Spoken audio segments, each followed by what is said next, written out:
Hey everyone, this is Mike, Hey, this is Josh, and and this this is is Must Must See See Before Before You You Die. Die. That's pretty good. Yeah, we're getting So closer. tonight we're going to be talking about we're actually going to review and talk about The Last of Us episode 7, Left Behind. Now, Mike, there's not many episodes left, only 2 in season 1. There's only 9 episodes. So, um yeah, they do got to fit a lot in 2 episodes, but I think they can do it. I think they definitely can do it. Well, So does HBO do like others, and they'll have like 2 seasons in 1 year, or is it a first like half, or is it just nine no, episodes for one whole the year? gate after the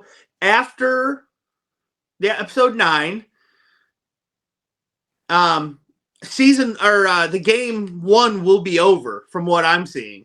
So they'll have to go to the next game and do season 2. They could split the second game into two seasons though, because it's probably double the length of the first game. Okay. Right. So they could do that. So but so this is a flashback episode to show you how Ellie got bit, and because how she got bit, because that's the big thing. She got bit and she didn't get infected. Um, but at first it shows you like she ended up dragging Joel to a house, and it looked like she literally drug him by the horse, or I don't know if she tied it to a thing, but you've seen like a little bit of like a blood trail on the ground too. Did you notice that, Mike, in the Yep. snow? Yeah, I did. What was that? Yeah, I noticed that. Oh, okay. Yeah. So, I mean, literally, she wasn't physically able to pick him up and put him on the horse. She had to drag him or whatever. But she's trying, and Joel basically tells her, like, just leave me. Go back to Tommy now. Just leave me. Basically telling her to leave me and I'll die. What'd you think of that scene, Mike? It was pretty powerful, but I kind of figured she wouldn't leave him, even though she started heading up there like she was going to, and it's kind of a spoiler early on. But yeah, he was like, he was trembling and everything else. He was in pretty rough shape. I mean, he's lost a lot of blood at this point, Mike. Yeah. I mean, a lot. And then even if she does help him, like this thing's gonna get an infection at this point. I feel like. I mean, there was a half of a bat in his stomach. I mean, the guy's gonna get an infection. Who knows if there's wood splinters in there or whatever? You know what I mean? Yep. So, so I don't know about that, but she heads upstairs, and I think, like you said, she thinks about leaving Joel just because he says, "Leave me," like do it. This is about you, not about me. And as soon as she grabs the handle of a door, she flashes back to being before all this, when she was in the Fedra, like training, kind of like a Fedra school, training to either be like a soldier or an officer or like someone even higher up than that. That they have that. Is this the first time that they've told that part of it? Because I didn't know that she was in that type of training. I just knew I thought she was going to be part of the Fireflies. I didn't know. No, she was going to be, and that guy, this higher up guy, she ends up getting a fight with a girl who seems to pick on her a lot, by what, and Ellie said, I ain't taking this crap, and whacks this girl right in the face, which I said, good for you, Ellie. Yep. And because physically this other girl was bigger than Ellie. I mean, taller and, just a bigger girl. And so, yeah, but this guy basically told her, like, if you play your cards right, you can be a high up officer and you don't got to do all that dirty deed stuff. And you get to tell people what to do. And we have like a comfortable life. We get fed. We're cool in the summer and warm in the winter. And you just gotta, do what they say, and that's fine. Basically saying you can have an easy life if you want it. That's what he told her. So what'd you think about that, Mike? Yeah, it was a fork in the road for her. He's like, either you go down this trail or you're going to go down this trail, and the other trail is going to be hard work. Right. So she's back to the room, and you see her looking over at an empty bed in her room, and it's all made up, like no one's there. And so you're like, okay. They do show a poster on the wall of Mortal Kombat 2. We know Ellie likes Mortal Kombat 2 because in a previous episode, Joel and Ellie come across a Mortal Kombat 2 in a diner or something somewhere, and she was like, "Oh man, you know," and I think even Joel says, "Oh, have you played that before?" And she was like, "Yeah, once," or something like that. And so that's kind of more foreshadowing. And she goes to sleep. Oh, she's reading a comic that's popular in the game called Savage Starlight. That's like a popular comic in the game, and you have to collect them and stuff. And so she's in bed. She goes to bed, and all of a sudden she's there, and a hand goes over her mouth. And I was like, oh crap, like what the frick? And was it this girl gonna beat her up? That's what I thought. You know what I mean? Because I have played this part of the game, just giving you a heads up, but I only played it like once or twice, and I can't remember it that well. And it was an extra DLC add-on, which wasn't, so it's not a main storyline of the game. It's like an extra that they did. So I couldn't remember, but it turns out it's her friend Riley who has joined the Fireflies, Mike. I mean, like probably well, later we find out she's 17, but the Fireflies are recruiting these people from Fedra. You know what I mean? Yep. And because they want to take Fedra down. So, what do you think about that, Mike? What do you think about this whole scene where they have interaction and Riley says, "Come with me. You can, we can go have some fun or whatever." But I've joined the Fireflies. She even shows that she's got a gun on her, Mike.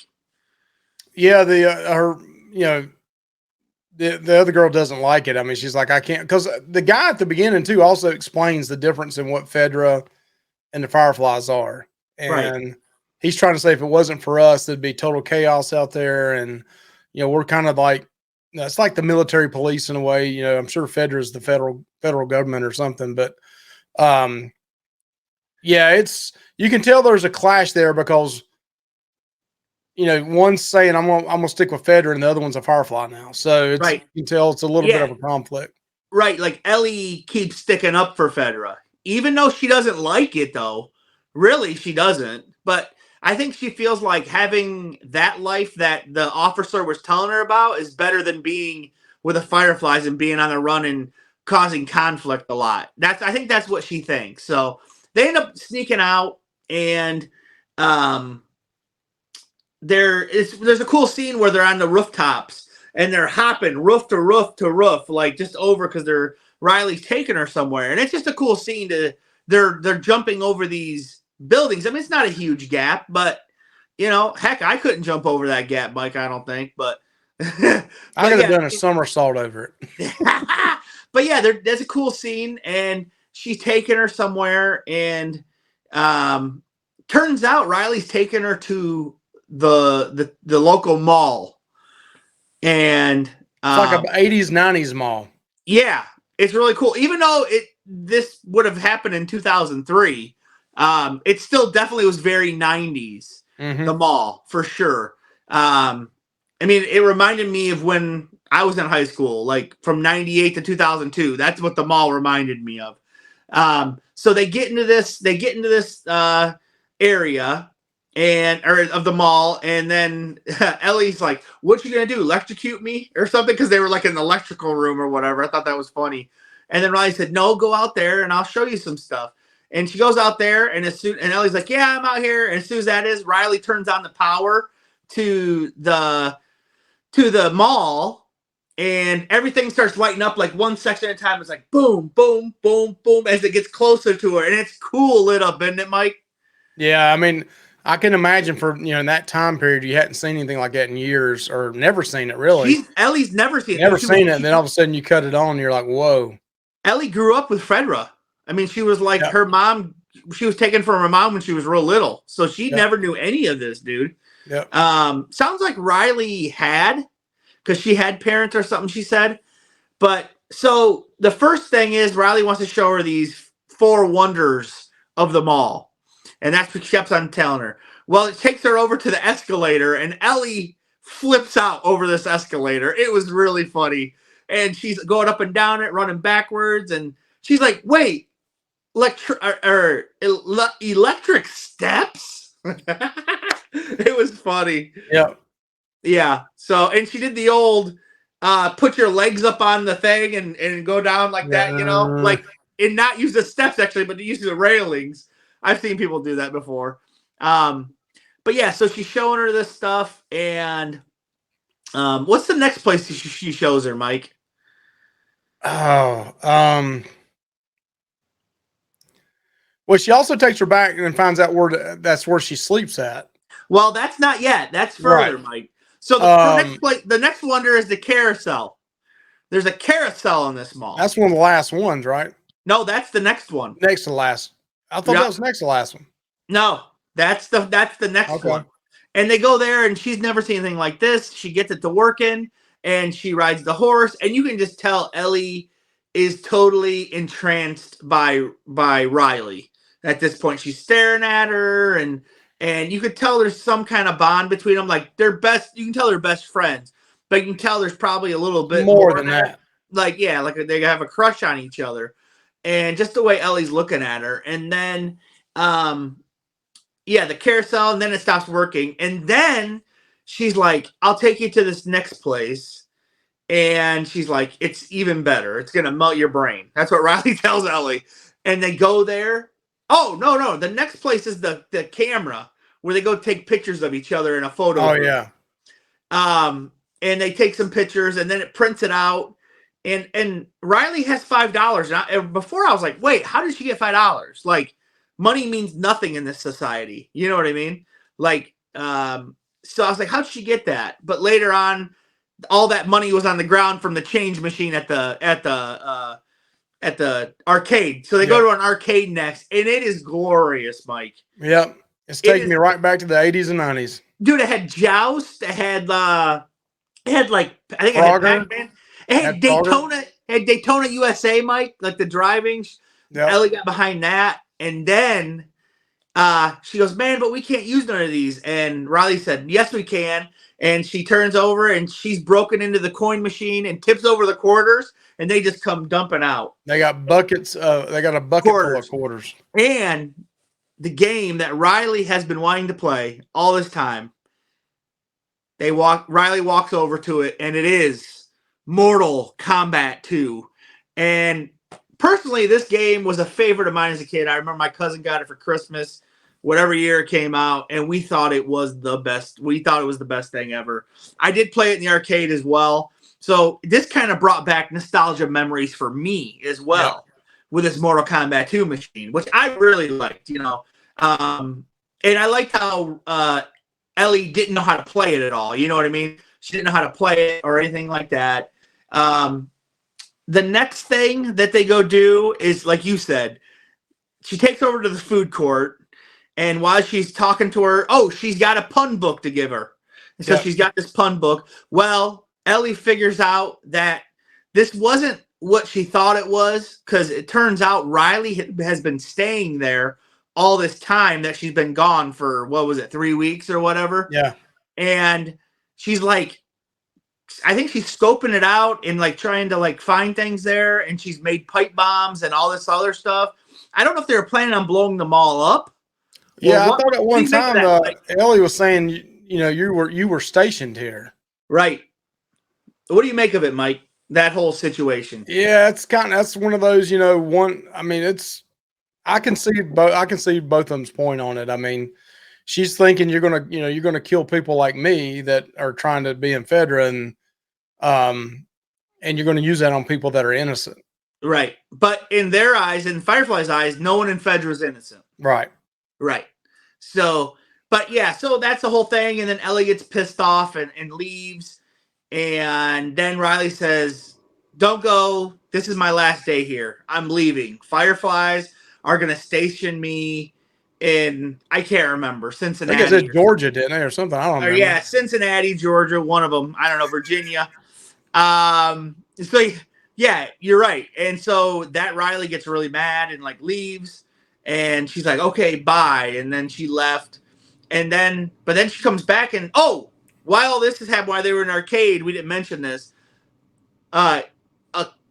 An infected, who's pretty infected. I mean, he's got a lot, not a clicker, but an infected with a lot of growth, wakes up, that's in the mall, and wakes up and we don't know what's going on, but we know he's awake now and he's hearing the noises. So he's hearing all them being loud and stuff.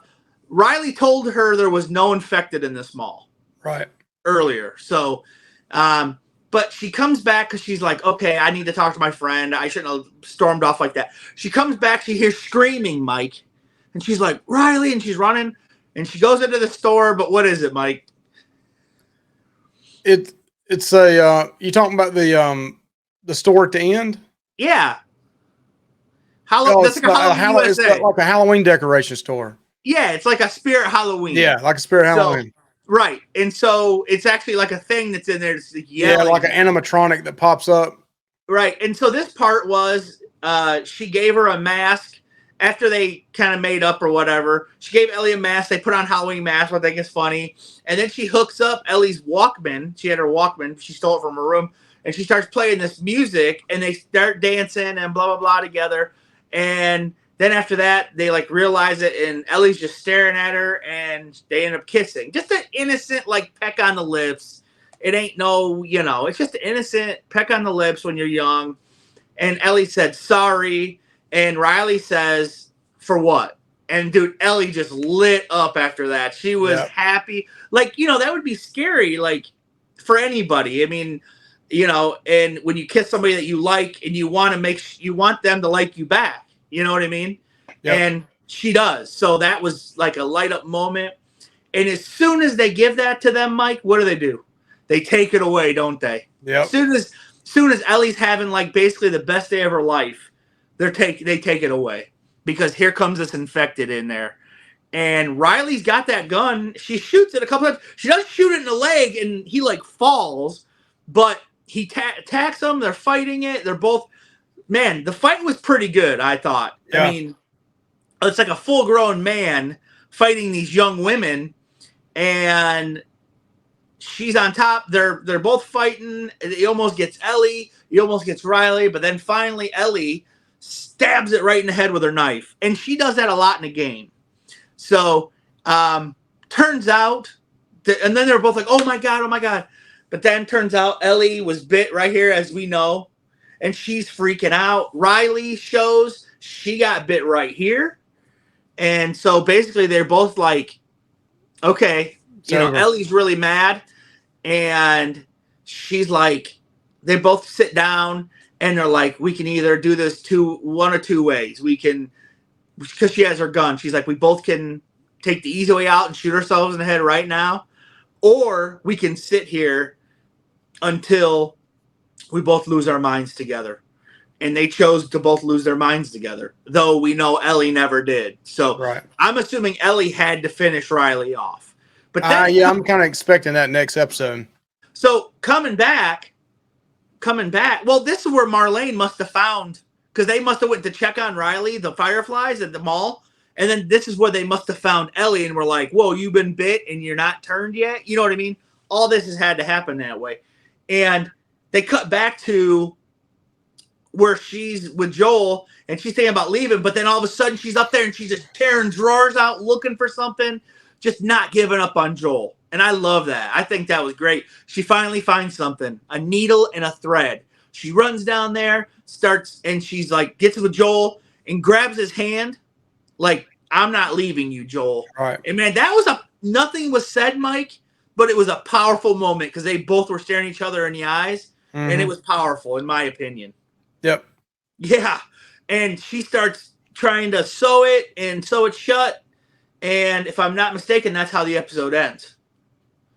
What did you think of that ending, Mike? Well, I thought it was a good ending. I mean, it kind of, of course, it left it as a cliffhanger, knowing, what happens next.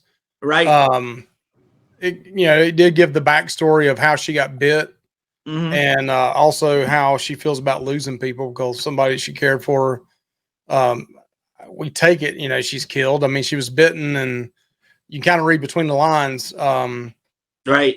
What's going to happen. But it'll be interesting in the next episode to see if they go back and tell that, or they just down the road talk about it. Well, they made sure to drive it home that like before, like Joel and Riley, she's never lost anybody that she's cared about ever. Because she was too young when her mother went away. She didn't care. It's not like she had feelings with her because she didn't know her. So like Riley was the first person that she had to ever lose, and now Joel could possibly be the second, and she's not going to let that happen. That's what I got from this whole story. You know, that this drove her, thinking about that with Riley, drove her to not give up with Joel. Yeah. So, yep. I really enjoyed it. I thought it was pretty good. I mean, yeah, it was slow, but it did a lot of character building for Ellie, in my opinion. So, and it just made Ellie and Joel's bond even tighter going into the season finale of this show. Yeah, I thought from somebody's perspective that didn't play the game, I think I told you, I thought it was a little slow. My wife thought the same thing. I mean, it's kind of like 2 episodes in a row that were kind of not a ton of action. I mean, there was a little bit, but not a ton. And it was definitely more drama Yep. and build up and storytelling than it was actual action. Yes, I agree. Yeah, I thought last week's episode was very strong, even though there wasn't, like, the drama was very high, in my opinion. Very strong acting. But yeah, this one was good. And from a character that we just seen once, Riley, I thought she did a pretty good job acting wise. Yeah, I thought she was a great actor too, but there's another one that comes in for 1 episode and they're done. Yeah, yep. Well, that's how the game is, you know. So it's just, I don't know, maybe it will be hard for people to adjust to a game into a show, because you are losing characters that you might start to think that you might like or get attached to. So, but okay, Mike, well, that's it. And I look forward to next week's episode. All right, so please like, comment, subscribe. Join us on Must See Before You Die Horror Community on Facebook as well. But tell us your opinion. Did you like us or not? Out of these 6 episodes, is that number 6 or number 7? That was number 7, right? Yep, Left Behind. What do you rank this one, 1 through 7? How do you rank it in the ones that you've seen so far? Have a good one, Josh. Yeah, okay, see ya. Bye. Bye-bye.